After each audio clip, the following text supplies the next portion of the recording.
ভূমিকম্পে রাজধানীর বংশালের কসাইটুলীতে ৫ তলার একটি ভবনের রেলিং ধসে পড়ে ৩ জন পথচারী মারা গেছেন।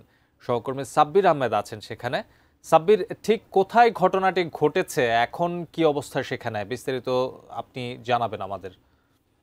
আজকে সকাল 10টা 38 মিনিটের সময় সারা দেশে 5.7 মাত্রার একটি ভূমিকম্প অনুভূত হয়েছে এবং এই ভূমিকম্প অনুভূত হওয়ার কারণে দেশের বিভিন্ন জায়গায় ভবনে ফাটল দেখা দিয়েছে, পাশাপাশি ভবন হেলে পড়ার খবর আসছে। এবং সবচেয়ে মর্মান্তিক যে বিষয়টি, এই মুহূর্তে আমরা রয়েছি পুরনো ঢাকার কসাইটুলী এলাকায়।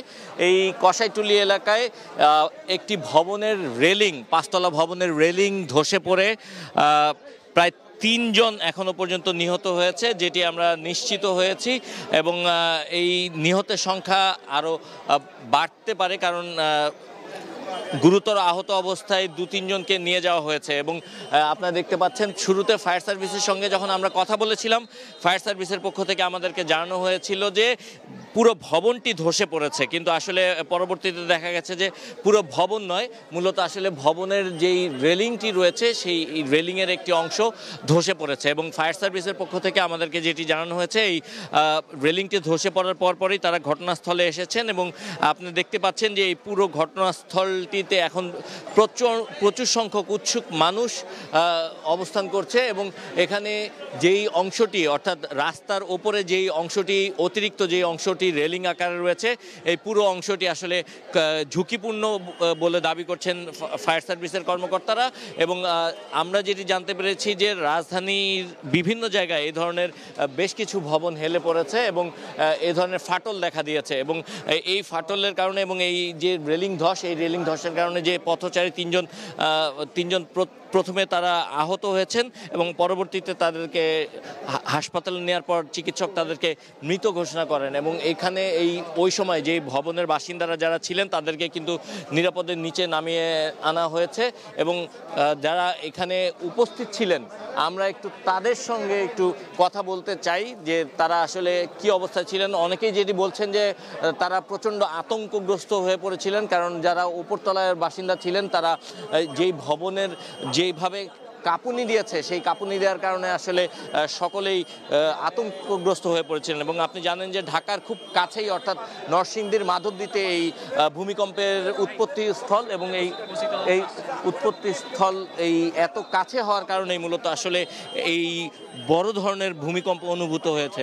এবং সবচেয়ে বড় যে ব্যাপারটি, যে এত বড় ধরনের ভূকম্পন এবং এত বড় ধরনের যে কাঁপুনি এর আগে কিন্তু কখনো বাংলাদেশ সাধারণ জনগণ ফেস করেনি। বিজলি কেবলসের স্কিন কোটেড ইনসুলেশন আগুন প্রতিরোধী। বিজলি কেবলস, নিরাপদ আজীবন। আমরা একটু যারা ছিলেন তাদের কাছ থেকে একটু, আমরা যারা ছিলাম, কারণ আমাদের সিট ছিল না ভাই।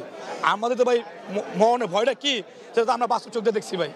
এটার মধ্যে অনেক বড় একটা তেলপাত ছিল, আমাদের অনেক বাস ছিল। বাসের মধ্যে আমরা যখন বাস ছিল তখন ওরা যখন পড়ছে, সব বাস ভেঙে আমরা পেরে গেলাম। বাস মনে ছিল 50টার মতো বাস ছিল, সব বাস দেবে গেছে। এখান থেকে অনেক মানুষ বেঁচে গেছে না। স্কুল বন্ধ ছিল, সকাল শুক্রবার, আজকে চলাচল একটু কম ছিল। আল্লাহ পাক মনে নিজে আড্ডা পাচ্ছে সবাইকে আমাদের, বা আমার হিসাবে আজকে আমার হিসাবে 15-20 জন কাজ করছে, ওরা বেঁচে গেছে। আমার একটা মামা আহত হয়েছে, মাথা ব্যথা পেয়েছে, হাত ভেঙে গেছে। তো এইটি ভাই, আর কিছু মানুষ চলাচল রাস্তার মধ্যে মানুষ আহত হয়েছে, আমরা ওনাদের রিস্কা উঠে দিলাম। তো ওনাদের রেজাল্ট কি আমি জানি না ভাই। কতজনকে আপনি গাড়িতে তুলে দিয়েছেন? 3-4 জনকে ভাই। কি অবস্থা দেখেছেন? মাথা ফাটা, কান কাটা, ভেঙে গেছে, এইটি দেখছি ভাই। এইখানে কি পরিমাণ কম্পন অনুভূত হয়েছিল, তখন কোথায় ছিলেন? এটা আমার দোকান, কারণ আমি দোকানে ছিলাম ভাই। আমি আমার দোকান, এটাই আমার দোকান।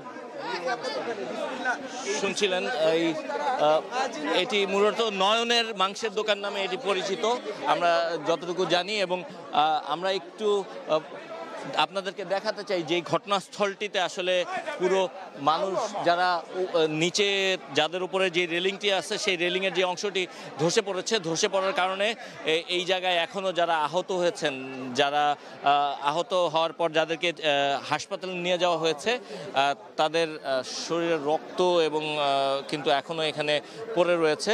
এবং এখানকার যারা সাধারণ মানুষ রয়েছেন তারা প্রচণ্ড আতঙ্কগ্রস্ত হয়ে গিয়েছিলেন। এবং কিছুক্ষণ আগে যিনি বলছিলেন যে শুক্রবার থাকায় কিন্তু আজকে অনেকেই, যে স্কুল বন্ধ থাকার কারণে এখান দিয়ে শিশুরা যাতায়াত করছিল না, আর এই কারণেই কিন্তু অনেক প্রাণহানি হওয়া থেকে রক্ষা পাওয়া গেছে।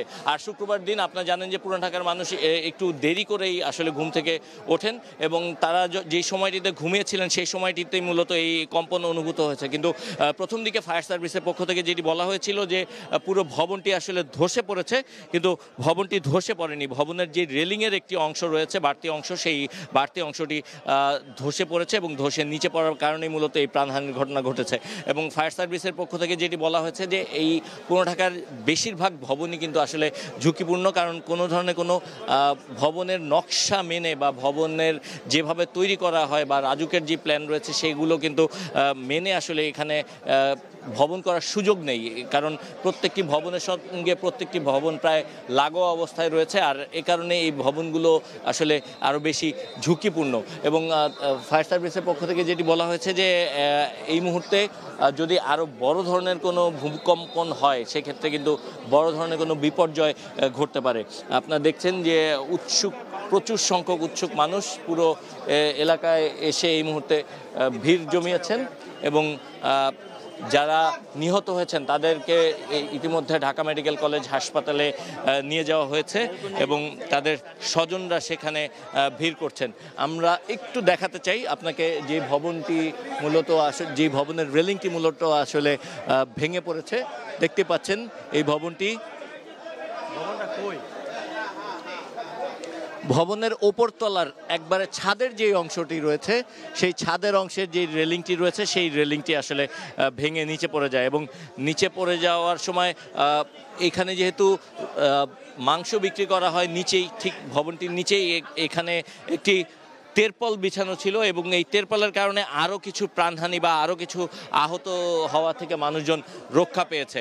তা না হলে আরও বড় ধরনের ক্ষতি হওয়ার একটি সম্ভাবনা থাকতো।